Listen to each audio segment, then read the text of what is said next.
This is the You Can Learn Chinese podcast. For everyone who's trying to learn Chinese or reaching for the next level, you came to the right place. I am your host, Jared Turner. And teenage girls only hang around in groups of odd numbers because they just can't even. My co-host is John Pasden, and he's not saying cosmetic surgery cured his depression, but it definitely put a smile on his face. Let's get to it. Hey guys, this is Jared Turner coming at you from Utah here in the States.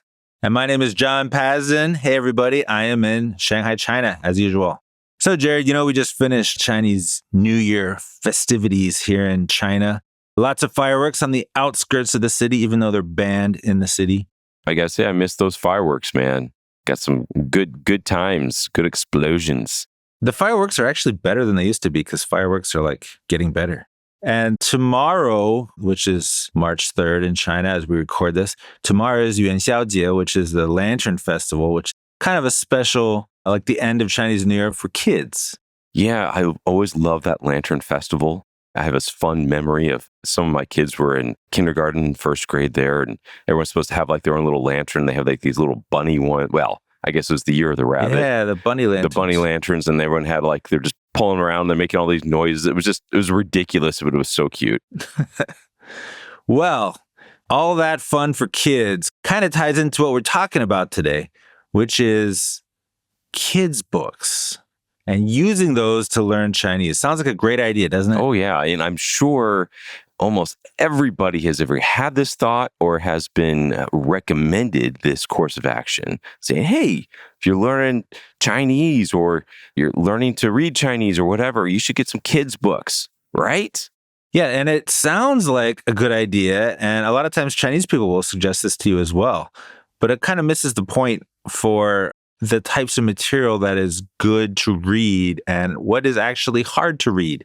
That's right. So we're going to unpack this today. The central premise here is that kids' books, we don't recommend them. And we're going to tell you why. Yeah, we don't recommend them because when kids start reading or when adults start reading to kids, these kids are already native speakers of Chinese. That's right. Because here, think about it this way. You say, okay, you want to read kids' books in Chinese because, they're supposed to be simple. Well, who's it written for? They are written for native speakers who already speak Chinese and are learning to read Chinese. And you, as a second language learner, you don't really have that level of understanding of Chinese. You're still trying to learn. So right off, there's a mismatch there on that actual target audience. Yeah, and there are two things which make it especially ridiculous, and we totally overlook them, I think, as learners.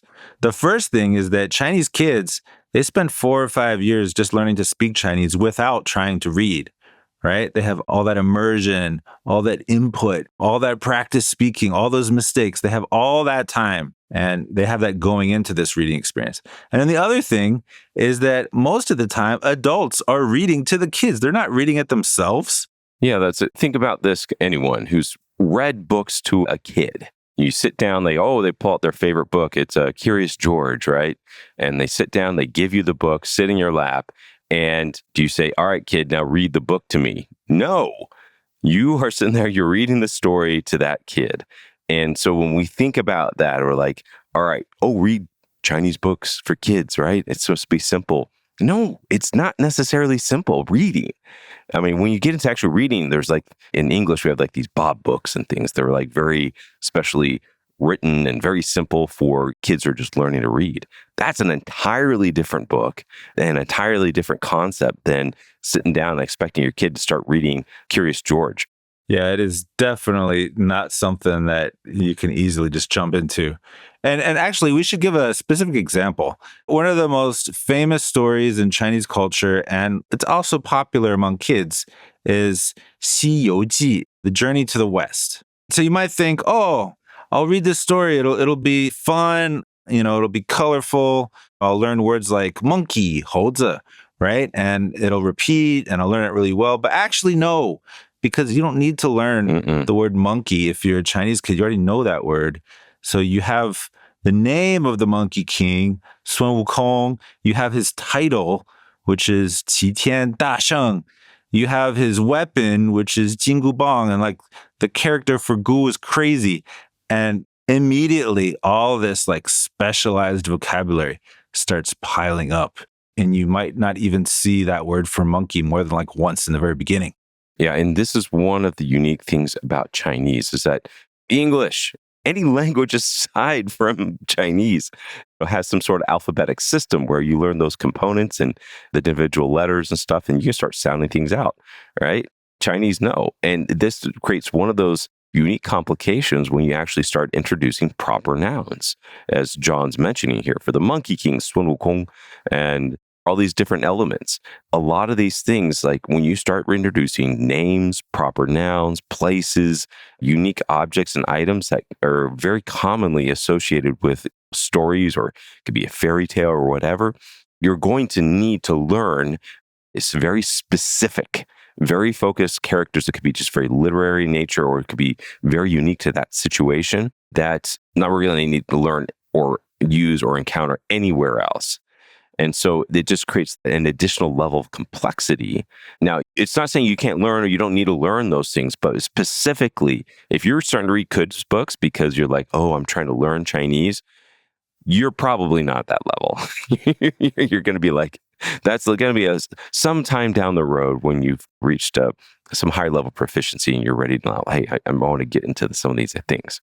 Yeah, and you might think, well, like COG, that sounds cool. Like, I'd like to learn those words. I want to learn like the names of demons and spells and weapons and all this stuff. And it is cool. Well, yeah. It is kind of cool to a point, but like when you have like 10 new ones on every page, it really does become quite a burden. And that's the other thing. It's not like you can just avoid like a fantasy story and then everything will be fine. The reason there's so much difficult vocabulary in a kid's book is that when parents read these books to their kids, they want them to learn lots of new vocabulary. And the vocabulary these kids need to learn is not the vocabulary that you need to learn now. You know, you bring up something important there, John, and I know this is something you can speak more to, but it's simply this concept of Chinese parents wanting their kids to learn more characters, learn more words. And it's a little bit of a different mindset than we would have in the West, where, you know, hey, this is a kid's book, kind of keep this a little bit more focused, but arguably deliberately introduce more of these types of characters into these books so kids encounter them. And John, maybe you could talk about that. All right. I can actually compare this pretty well because I'm raising bilingual kids in China, and like both my son and my daughter, they're in like advanced Chinese classes where they're reading books and stuff. And when my kids kind of graduated from comic books to chapter books, the vocabulary does get harder. So it's not like we don't have this phenomenon at all. Like I remember my son reading the book Hatchet one summer, and he kept asking me all these words. And I was like, oh, cool. He's learning these words. He didn't know those words. And so we do have this, but it's really on another level with Chinese because, you know, you have all these hard words and then you have these characters they've never seen before. And like so many of the hard words, you have these chengyu, which are 4 characters, potentially 4 characters they don't know. So, you know, a lot of these, again, are read to them and they're not actually learning the characters. But if you're reading it, then you're trying to read the characters. And it is kind of tough. Another one, too, I actually had done an analysis on a popular U.S. kids book. It's The Very Hungry Caterpillar, and it's the Hao the Mao Mao Chong in Chinese. And I did a quick analysis of that vocabulary. And here's some of the interesting words that we have in a book like that, which I'm going to guess most learners and Chinese learners are not going to encounter until some time. You have jie, which is kind of like a chunk or a length. There's a zuan, like to drill or dig into.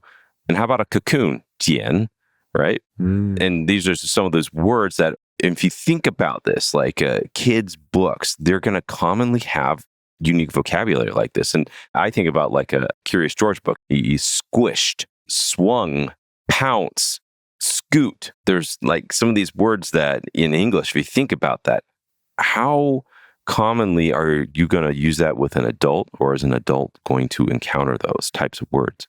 Well, if you think about it, kids' books are filled with that type of literary usage and imagery And it's not something that, once again, you're going to commonly encounter, and you're going to be using a lot of difficult words that you're going to have to learn if you're going to try to read through that book. Yeah, so you got to remember that as a learner, you want to learn the most high frequency vocabulary possible. You want to be able to understand what you hear in everyday life. You want to be able to just get your point across as quickly as possible. And you can't write a good book with any literary merit by just sticking to the high frequency vocabulary. Like if you're trying to write for native speakers, or if you're trying to impress the parents so they'll buy it and then they'll read it to their kids, you gotta throw in the fancy vocabulary. That's just how it works in this culture.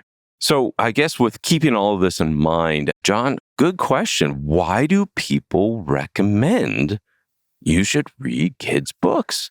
Well, first of all, they're not trying to be mean. They're not like, try COG. That's going to be hilarious. It's not like that, right? I think they have happy memories of learning Chinese from these books, but they just forget that they were a kid already fluent in Chinese. Even though they were a kid, they were fluent and you're not. And maybe they've read to their kids and it seems like the kids don't have good vocabularies, and maybe foreigners make them think of kids. I don't know. They're just forgetting that they're two totally different situations, and they're not doing it on purpose.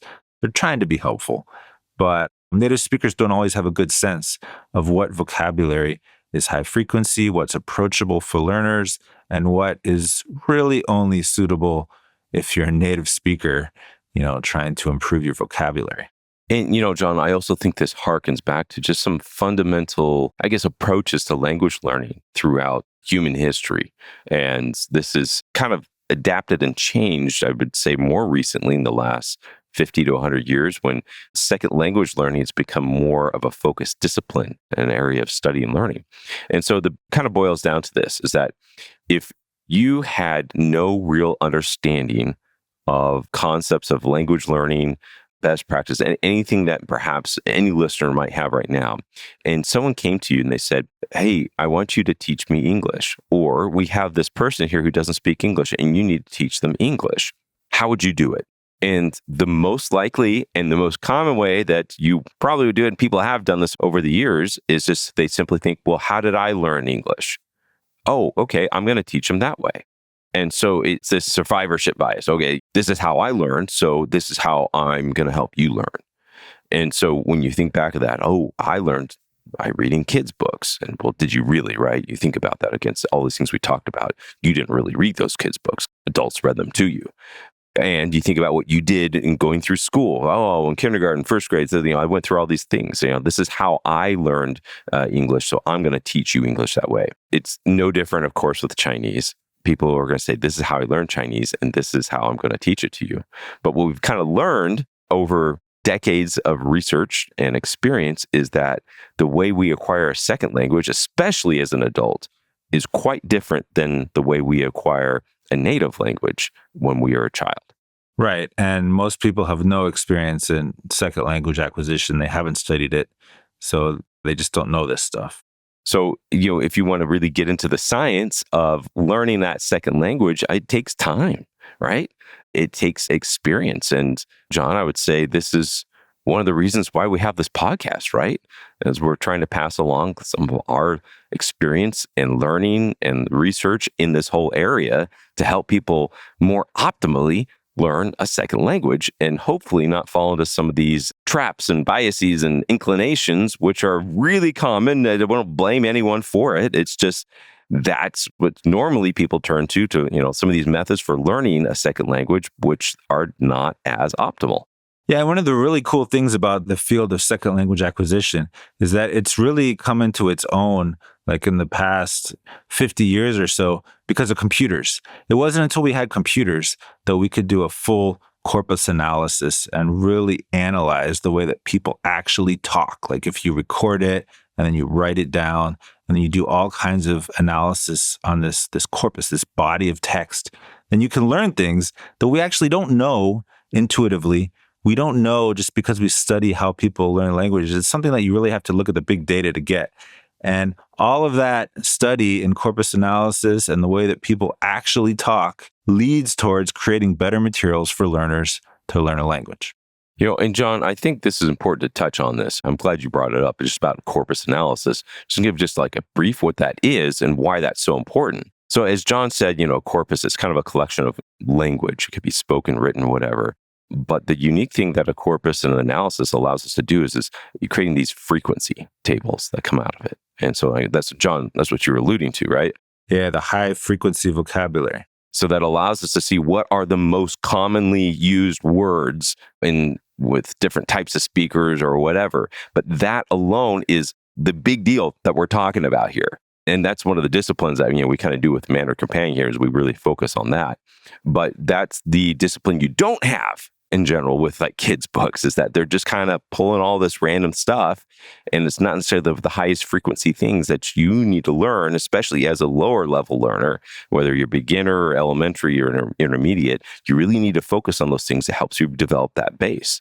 And so without that kind of perspective and not that kind of understanding of, oh yeah, well, these words are good, but maybe they're kind of a bit more advanced. They're less frequently appearing naturally in the language. Let's focus on these things that are most frequent. And that's the stuff you really need to learn if you really want to get a solid grasp and base of the language. Yeah, so the kids already know the high frequency language. As learners, you don't know it all. And the kids are focused on the long tail, but you're still focused on that big bulk of high frequency language. And that's okay. So what is appropriate? Again, we've been talking about here, like kids' books, no. Nix, X, no. I mean, okay. Not saying ever don't read a kid's book in Chinese. It's just, this is, once again, I think clarifying this is that, hey, this is not the best use of your time if you're really looking to optimize your learning in Chinese. So what is better? All right. Well, that leads us to the core of our business, which is Chinese graded readers. These are novels that are easy to read because they're written using that high frequency vocabulary and not all those really hard words that Chinese parents want their kids to learn. This is a fundamental concept pretty much for any types of graded readers. And even there are educators and publishers out there who may not be as clear of the concept of graded readers, but they are still using these principles to try to create materials. And so, yeah, that graded readers, it's written using a very controlled set of vocabulary that's targeted towards a specific level or grade of a reader. And with Chinese, to do it effectively, not only does the vocabulary have to be controlled, but the characters also have to be controlled. You can't go crazy with lots of random, never before seen characters in your text. So it's a challenge to write these, but once you can bring it all together, it does work some magic for the learner. And this is one of the challenges about that, as you're saying, John, is that we're paying attention not just to words, but characters. You have to look at both. But with that, you're trying to create some sort of information via text that is going to be comprehensible and hopefully interesting to that reader. And I think for us, especially with Mandarin Companion, that is a big deal, as we want to try to make sure that there are interesting and good stories, or whatever is being written is that it's relevant, it's interesting to you as a reader. Right. And actually, I kind of wanted to take it back to something that I brought up in the beginning, which is the story of 西游记. And I said that it's hard to write that in a way for foreigners because it's got all these names, it's got all these weapons and demons and spells. And that's one of the reasons why we didn't write traditional Chinese stories when we started writing our Chinese graded readers. But actually, there are some stories written about traditional Chinese stories that consider themselves to be graded readers as well. Yeah, that's right. Imaginate Press. They have a bunch of books. They have actually, I think, The Journey to the West story, and they have a whole bunch of other Chinese kind of stories and fairy tales. So if you're interested in that there's definitely some books out there. Okay, but there is a difference. So if you want to write these names and, these fantasy words, whether it's demons or spells or weapons, if you want to include these in your story, then they need to be higher level. And when we wrote our stories, we're like, oh, we could do that, but we really want to go as low as possible. And we wrote level 1 using only 300 unique characters. And then later went even lower with breakthrough level, 150 characters. And not only can you not tell those traditional Chinese stories with so few characters and so few vocabulary words, but the story kind of gets dictated by the words you have at your disposal. John, out of all the stories that we've created for Mandarin Companion, that breakthrough level was the hardest, right? So hard. I remember sitting down with you after we come up with like the base concept of like, some of these stories. And we spent, I think, 2 hours just trying to come up with that outline of one of the books. And we're like, okay, well, maybe he does this. And then like, no, we can't do that. It was just like, no, we had just... Tell it how it really is, Jared. You're always the one who's like, let's do this. I'm like, no, we can't. No, yeah, we can't. I'm always shooting down everything. Everything was shot down, but we knew that was going to happen, right? And we just had to work there. We just had to keep iterating ideas. Nope. Okay, maybe this will work, right? And so... Yeah, it's really hard. Yeah. So if you start with an existing story, Chinese story, where you can't just change the names, you can't just change everything, because if you start changing the names of characters or weapons or whatever it is, then when Chinese people see it, they're going to be like, that's not right, that's wrong. Like they got this wrong. And so it's kind of hard to do traditional Chinese stories. Yeah. John, I think this is also something that is really important to note, that to write these graded readers, and we know this, it takes discipline, right? And this is some of the problems. I will say, I don't want to be like bagging on other people, but I'll bag on them for no names, but there's stuff out there. And everybody's going to have seen some of this stuff. They're going to be like, oh, this is HSK2 or HSK3. And then you get into there, you're like, dude, this is really hard. Like it's not easy to read. And this stuff, unfortunately, exists out there everywhere. They're going to be like, oh yeah, we're kind of like we're going to focus on these HSK characters or this level characters. But man, they don't have that discipline sometimes for the story and really saying, oh, how many new characters are we really introducing outside this level? And they start using all the proper nouns and everything. And so there are texts out there that say they're graded readers, but I would argue that they're not graded very well. Yeah, and grading is hard. Like that's my main role is I had to come up with the levels and then the editing and make sure that everyone stays in the grade, in the level, and doesn't start drifting higher up. Yeah, it's really hard. And it definitely does take discipline. I agree with that. And I think that once again, that comes back to that concept of second language education and some of the research that comes into it is that we've really learned that things work best when we make them just easy to read, essentially, for learners. Sometimes people who are creating some materials and they're coming in with a mindset of like, oh, I'm going to write this for a learner. Oh, I'm going to put these new words, these new characters into the text so that they're going to look at all these new words they're going to learn if they actually read this. Whereas we kind of know now that, well, that's not necessarily the best approach. It's more of, hey, let's think about what subset of characters we're going to try to introduce in here and how often can we repeat them and put them throughout the text. That's a little bit better approach. But once again, it's grading materials for language learners. It really requires a bit of a scientific understanding. John, what we talked about earlier about that corpus analysis, having these frequency tables, what's most frequent at levels for learners. Right. And being very disciplined in what it is we're writing about and the words and the characters that we're using in that story. Okay, but the learners don't have to be disciplined. The learners, they're looking for books. So again, let's take this back to our advice. So number one, books written for Chinese kids probably is not for you. And if you think it might be, maybe flip through it before you buy it because they're not created equal. Some are going to be harder or easier than others, but it's definitely not automatically a good idea.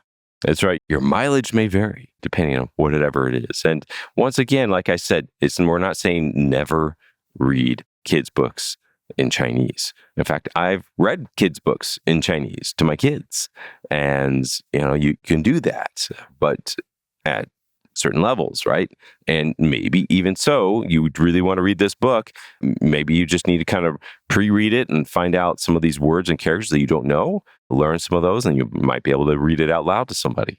That can be fun. It's a great experience. Yeah, so if you're reading it yourself, you want to make sure that your comprehensibility is pretty high, that you can actually read it without a bunch of pain, without having to look up a word every sentence or, several words every sentence. That's not going to be a good experience. But I think the overall, and kind of taking a step back from this, is that you can learn to read this stuff. We know people, we had lots of people on this podcast who can read at high levels, right? And that they have they're reading maybe Journey to the West or in Chinese. Probably not. Some people are, right? That's a really advanced thing. Yeah, that's high. But there are people who read that newspaper. Even Journey to the West, like simplified version, that's not easy. Yeah, even for Chinese people. So, but you can learn all this stuff. You definitely can. You can do it. You can learn Chinese. You can put in the time. And it's really, I think what it is, John, it's about following your interests. What is it you really want to do? Is that something that is important to you? That I want to read a novel in Chinese. You can read a novel in Chinese pretty quick with some of the Mandarin Companion stuff and a lot of other great materials out there. But like, what is it you want to do with your Chinese? Yeah, your goal is not to learn Chinese like a child. Your goal is not to be able to learn any random story that catches your eye in the bookstore. Your goal is to be able to acquire what you can now and just keep getting better. That's right, John. So, and you're not going to learn Chinese like a child does. But what does that say for those of us who are young at heart? Maybe you can go find a Chinese friend to read a book to you, and you can have the best of both worlds. Do you have to sit on their lap while they read to you? I would say don't do that. Good advice. Thanks for listening to the You Can Learn Chinese podcast. I'm Jared Turner, co-founder of Mandarin Companion, alongside my co-host John Patterson, co-founder of Mandarin Companion, founder of All Set Learning, the Chinese Grammar Wiki, and Sinosplice.com. If you like today's episode, hit that subscribe button, share it with a friend. It's the best way to help more Chinese learners find us. You can also leave us a review on iTunes. We love hearing from you. Or come connect with us at mandarincompanion.com. Follow us on Instagram, Facebook, and Twitter for more tips, updates, and good times. Want a fun way to boost your Chinese? Grab a Mandarin Companion graded reader, available on Amazon, Apple Books, Google Play, or wherever you get your books. Apologies to John Cena, we just ran out of time. The You Can Learn Chinese podcast is produced by myself, Jared Turner, and is edited by Jasper Chua. And of course, thanks to my co-host, the man, the myth, the legend, John Patterson. See you next time.